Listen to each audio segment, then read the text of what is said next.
Back now with famed sports writer and best-selling author Mike Lupica and his new book for young readers, Lone Stars. A 12-year-old football player is having doubts about the game he loves.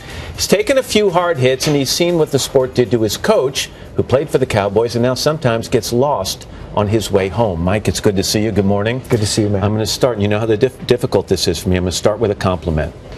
You have a great way of taking stories that make news in the world of sports and weaving them into these books for young readers. And I think perhaps this is the best example of it. Tell me about what inspired you to write this.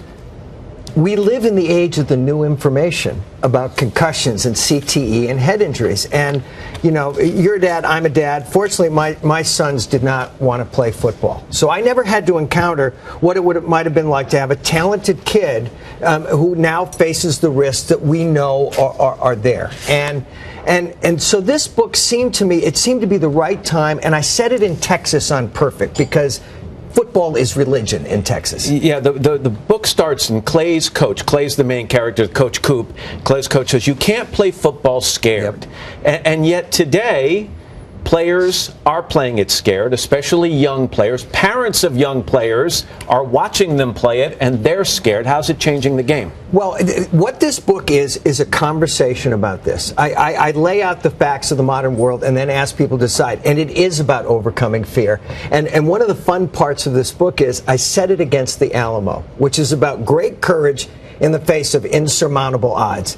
And so Clay not only has to overcome his own fears about going over the middle and taking hard hits, he sees what the game has done to his coach, and he's just trying to get the coach to one more Cowboys reunion on Thanksgiving. I think one of the great things, taking it back to the real world here for a second and talk about the conversation that's taking place surrounding football, I think one of the great changes has been that former players have stepped away from the stigma of talking about the injuries they sustained and the lasting effect of those injuries. Would you agree with that? Oh, 100%. The guys coach, like Brett Favre and people like that. Well, this coach comes out of that culture. He comes out of the culture where, you know, you got to stick your head in. Okay, you got to stick your head in, except now we see the cost of sticking your head in. And he's starting to be confused. He's starting to have memory loss. And the one thing about this book, Matt, I don't put a big smiley face ribbon around this. These kids are smart enough to know there's going to be no happy ending for this coach. They're just trying to get him through one more season. And you're not trying to, push aside sports in general, because the history of your books has always been that sports occupy an enormously important role in a young life. And one of the things that I love about this book is the mom is like its moral center. Yeah, you love her as a character. I love her as a character because she grew up in a Texas football-loving family.